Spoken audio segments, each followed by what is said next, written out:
sound is gonna blaze. I'm gonna have music playing.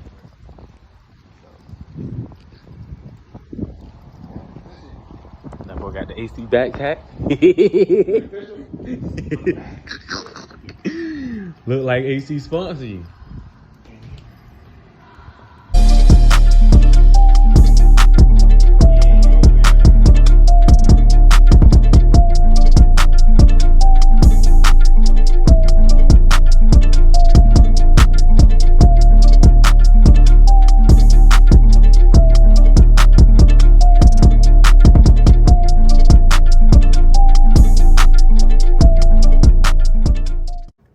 What's good, everybody? Welcome to another episode of the Loading Rim Podcast. I'm your host, Marcus Dixon, with a very special guest here today, the former assistant coach at University of North Florida, former head coach at Bishop Kennedy High School, director and owner of Clark Basketball Academy, and now the head boys basketball coach at Atlantic Coast High School, Coach Charlie Clark is here with us. How you doing?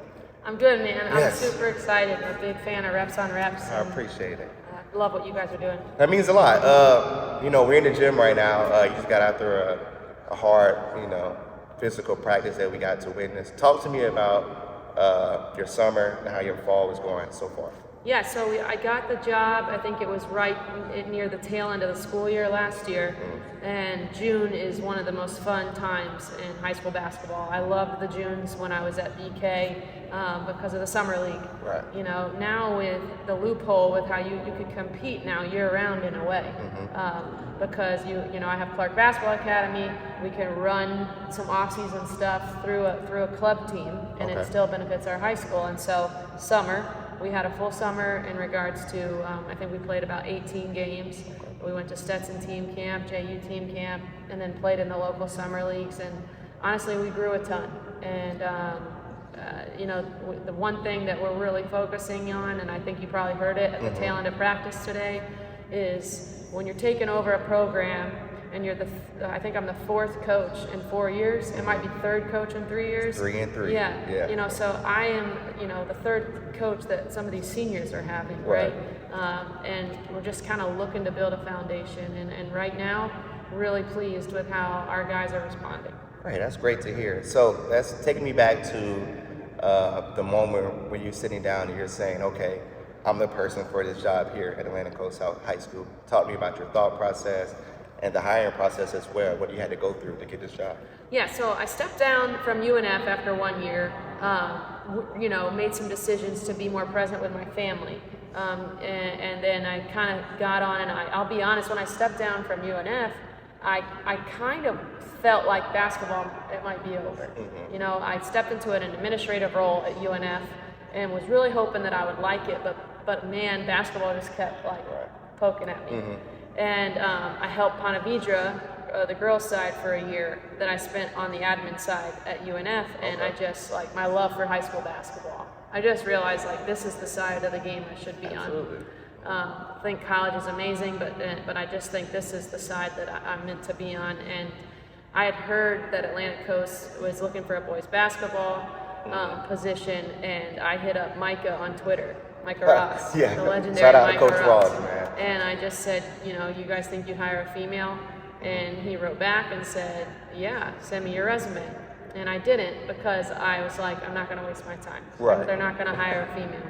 And 2 weeks went by and he hit me back up and he said, you never sent me the resume. Sent over the resume. I interviewed 3 days later. They had 3 or 4 people in the final cut. I got a call back in the same day I was flying out to Mexico for a wedding. Oh, that's nice. And got offered the job. Beautiful. Man, it felt right.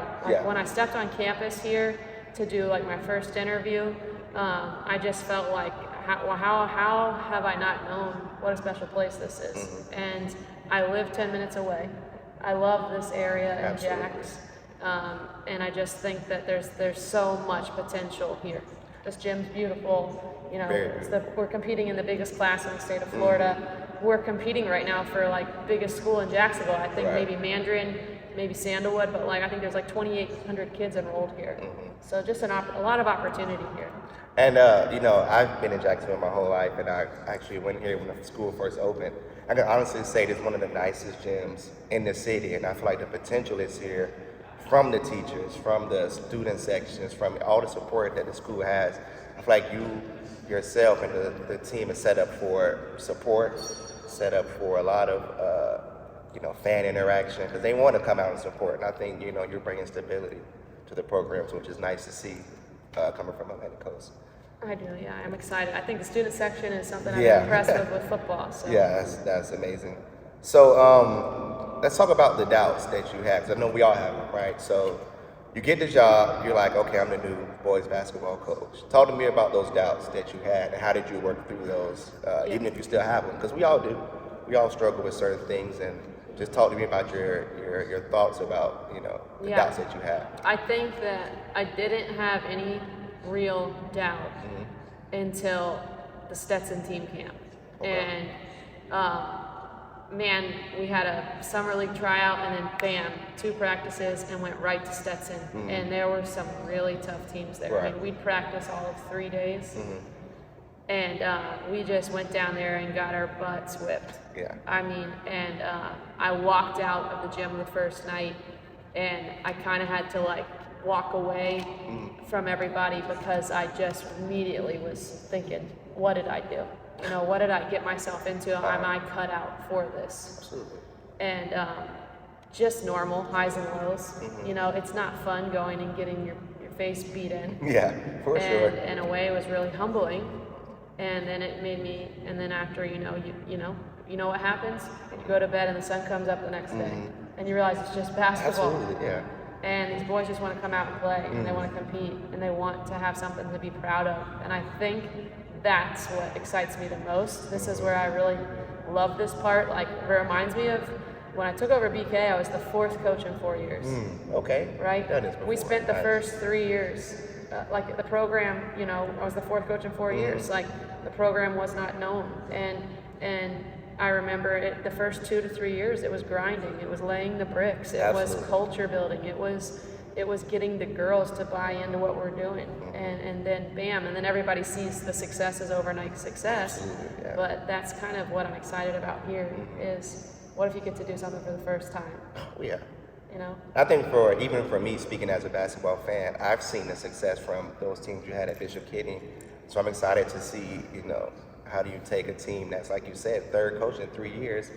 It's 5 a wins lot. last year. 5 wins. So, you have to take those beatings sometimes.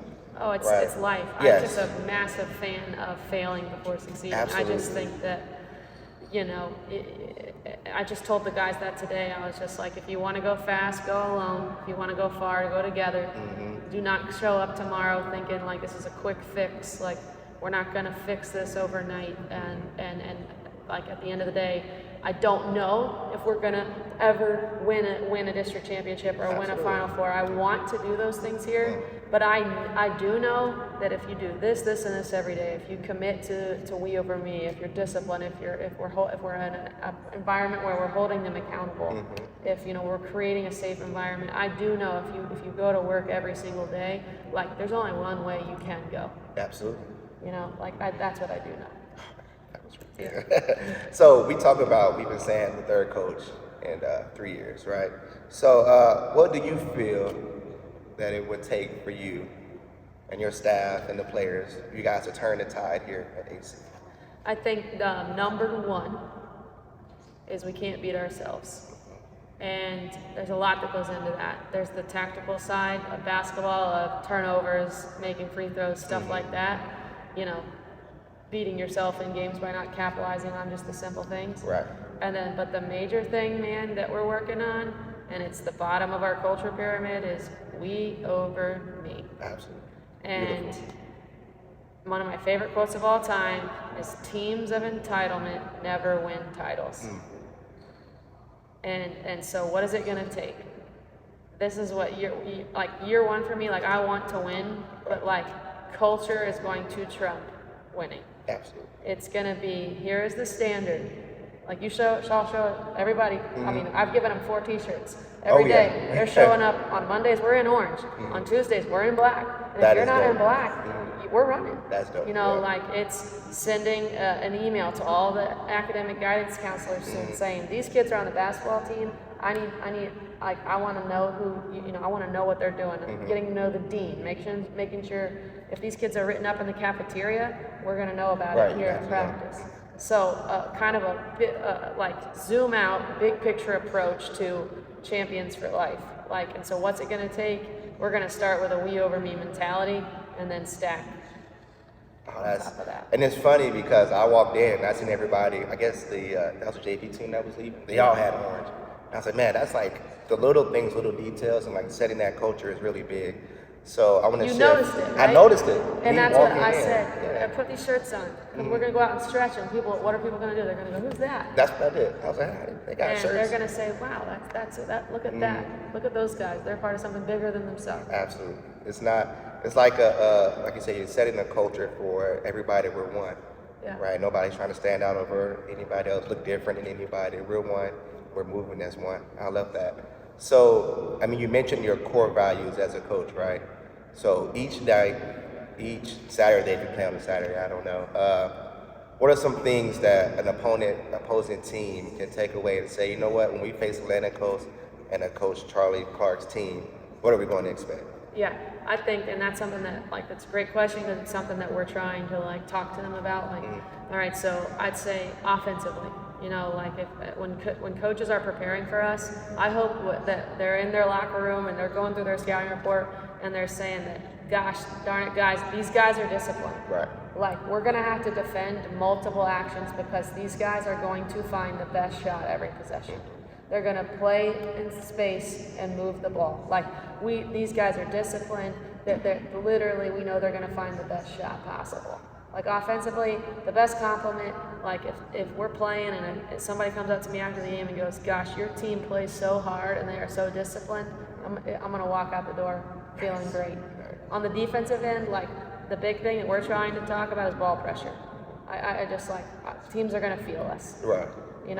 So I just say, like, physicality and then our discipline. Like, I want to be known as a disciplined team, like, on the offensive side of the ball, and then, like, we're going to be super physical defensively. It's great to hear. Coming into these practices, even just watching, I think it's my second or third practice just watching, you're extremely energetic. You're like, it's rare that you see some coaches that are like extremely hands-on on the court, like going up and down with the guys, and the energy is there, the passion is there.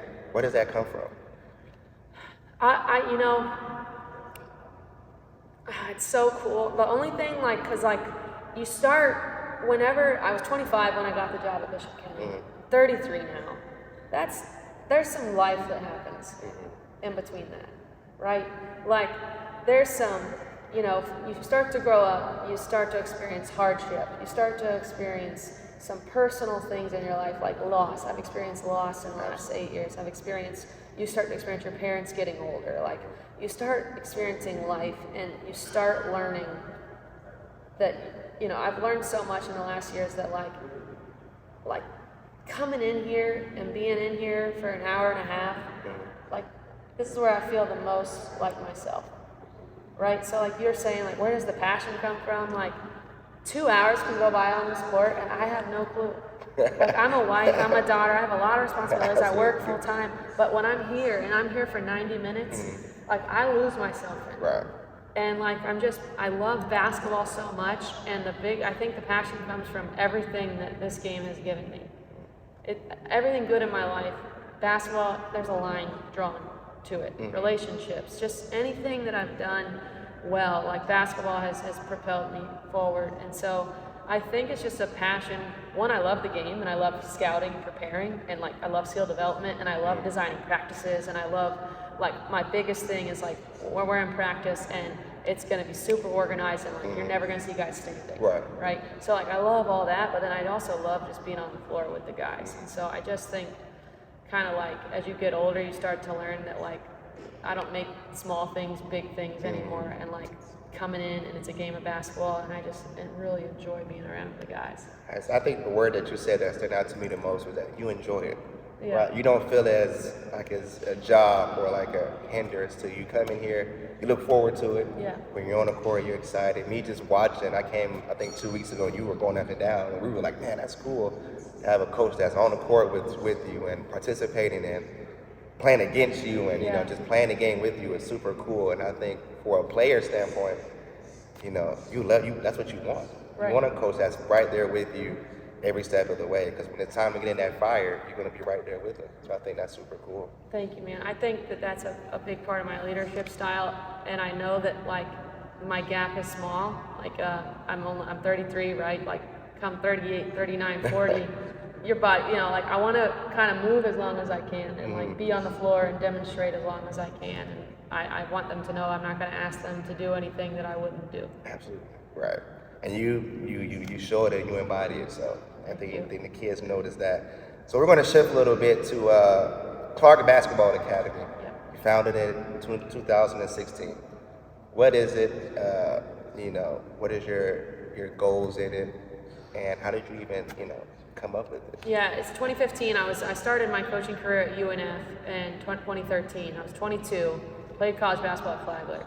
Was at 22, and I just got on as the director of ops at UNF. So I spent my first 2 years in coaching, I spent at UNF on the women's staff, getting my master's degree, and I was basically like the glorified grad assistant, doing all the grunt work, doing the laundry, doing everything, planning travel. And I remember I was at the end of that 2 years there, I was getting my grad degree, and it was New Year's, and I was writing down, I have the paper still, in 2015, or it was setting goals for 2016. And I was like, I want to start an all-girls basketball academy. And so 2016 of April, I was working, I was in my year 1 at Bishop Kenny, and I started Clark Basketball Academy. Started it purely just to have for girls to have a place to go, because in that time, like, no one was doing anything for girls. Right. I'm a former girls basketball player. I've never been worked out one-on-one in my life. Like growing up, skills training was not a thing. Like there weren't a lot of opportunities for girls. So that was my driver for it, and then it just grew in. I think 2016 to like 2020, Clark basketball was in its prime. I really committed to it. I mean, I was training guys, girls, UNF guys, JU guys, pro guys, little girls. I was running summer camps. I was doing AAU, and so I'd say right now, where's Clark Basketball Academy? Now I pick and choose who I want to work out, and I'd love to run summer camps here at Atlantic Coast through Clark Basketball Academy, and do my fall leagues through Clark Basketball Academy. But now, as you grow up, you realize like time, training is grinding, and the hours are 6 to 9 at night or weekends, and so right now my clientele is small, and I train maybe 4 to 5 kids that I want to train. But my focus primarily for the next 6.5 months is Atlantic Coast. Okay. And then off-season will shift. I'll pick up 6 to 10 kids that I want to work out. So let's know from a distance, right? Just watching it, I think it's extremely beautiful. It is like, we have but we have several organizations that kind of, touch with the same things that you guys do, and everybody's a trainer. Yeah. So, and I didn't want to say that. Which is why I have like there's not a need anymore, right? Absolutely. I felt like there was a need then. Now there are a lot of really good people out there, and then now I'm in a shifting. We're old. Like I'm 33, 34. And on a Thursday night at 8 o'clock, I want to be at home. And it's funny you say that, like the need. So when we started Reps on Reps, it was like, man, let's just go out. That was like 2020. And we were like, man, we could be a trainer because we played ball in high school, played on the college level. Let's go out and train. So many trainers out there, right? So it's like we can't, it's not a need for us. No. So it's like, do the kids have a platform to showcase their abilities, or do they have to go to Orlando to showcase? Yeah, so I'm like, ooh, let's do this. So it's kind of cool that you said finding that need and still kind of like trying to find a way to, trying to impact it and trying to find a way, I can do this and I can still do this, but my passion is here. Yeah. Or even taking that time off to say, I want to focus on, even if it's family, like you said, Atlantic Coast. Yeah. Clark basketball is still there. Yeah. It's still here. I see it all on Instagram. Yeah. Right now I just have a group of 6 little girls, 6th and 7th grade, and we're in a curriculum. So I just work these 6 kids out every Sunday for 90 minutes. And I built a curriculum out, and we're teaching the game. So here's and you could clip any part of this interview out, it's too long, but this is a piece that I'm really passionate about, is we're so infiltrated with training, and kids have become so consumed with training that we we've forgotten how to teach them to play the game. Absolutely, I agree. And we are great against a cone. We are phenomenal shooters without anyone guarding us. We are amazing basketball players in a workout, but then add 9 other people on the floor, add decision making. So where now my training with this young group of girls is, you know, if it's a 90-minute workout, we do 30 minutes of our skills and stuff, but it's teaching them in small-sided games decision making, and nice. pass and kick and play. So that's where I do think there's a need. I think we do need more people teaching kids how to play the game and not taking $50 for the hour and doing really cool drills that they saw on Twitter. Right, I agree. You know? And I think you kind of, when you do that, you take their creativity away from the kid, right? So it's like, all right, I'll show you this move, so go do that move. Yeah. Instead of when you're playing, the kids kind of find what works for them. Yeah. And I think that's, you know, one of the things, like you said, it's a need now. And when we played, remember pickup? Pickup's Where you got tough. Yeah, yeah. That's where you got tough. Absolutely. It's where, And you you're know, missing it. and we're kind of, we need to, I love the training, we just got to throw some pickup. back Absolutely, in no, I agree with that one. So, you started it because of girls basketball, right? We're in 2023. I think we've started dabbling into the girls. We're going to do way more for the girls. So my question for you is, where would you like to see girls basketball in the area continue to grow at? Or where would you like to see it go? Yeah, I think that it's been really cool to watch girls basketball grow, you know, nationally, right? Think about the college national tournament. Last year, I was at the Final Four. I got to watch, I watched Iowa beat South Carolina. Like, think about just like the LSUs and the, just like the attention to girls basketball and the WNBA. I mean, we are doing this, you know, and it can always be better. But as far as the area, I think the area is, I mean, I think this 7th, 8th, 9th grade group, like there's some really talented, obviously Bishop Kenny is phenomenal. Right. Those guys probably go win a state title this year, and Coach Mayor's doing a great job with them. You know, and you got like Revault and Doreen Stevens over there, Shantae. She, you know, Revault, you know, they're the queens out there. Bulls has some really young kids that are going to be really good. I mean, there's a lot of really good coaches. Gigi at Providence. I mean, I'm missing a lot of the coaches, but I think like we're about to see some really good basketball this year from the girls' side. I don't really have anything to add. I just think I think it's growing. I think that we're finally getting the attention that they deserve. I'm excited for this year as well. So I know you get this question a lot, and you know I'm very interested in your answer. So you coach girls and boys. Yeah. I know you get this a lot. I just want to know. Yeah. What's the difference, you know, coaching girls? Yeah. I actually, this came to me in my head the other day. I went and helped. I have a friend that started Duval Elite, and I went and helped her AAU practice, and it was 6th graders. And it's the 6th grade girls, and something that like really stood out to me was that like the girls are like young girls, and they're like running around, and anytime they might mess up, sorry, and it's like, and then I'll have like a group of 8th grade guys out here, and it's like, you know, I ain't saying sorry. Yeah. Like, you know, and so like on the girls' side, you're coaching girls, and you have to.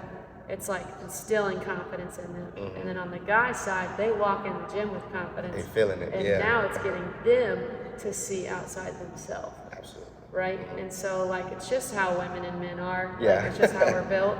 But I think the difference is just, like, kind of tapering egos. I think, that, you know, but I like the confidence and I like egos. I like that piece. As far as a basketball standpoint, really got to challenge myself to allow the guys to play. Games faster. Yeah. I love that I have 3 guys on the floor that can dunk the ball. Like I'm excited to play fast and play and kind of like play to the, you know, men are naturally faster, quicker, stronger, and playing to their strengths. I don't find that I like one more than the other. I think they're both fun. And, Yeah, they are. And the guy side's giving me a new appreciation too for what guys can do. And that was beautiful. So we had our girls showcase and the boys on the same day. It was cool for us to see, you know, actually the girls compete at that level, right? And I can say the takeaway I got from the girls' side is they play hard. Oh man. Yeah. Some of them got hurt. I mean, I'll tell they you. played so hard. You want to know something? You want to know what the difference is? And this is not throwing any shade. Absolutely. Girls listen.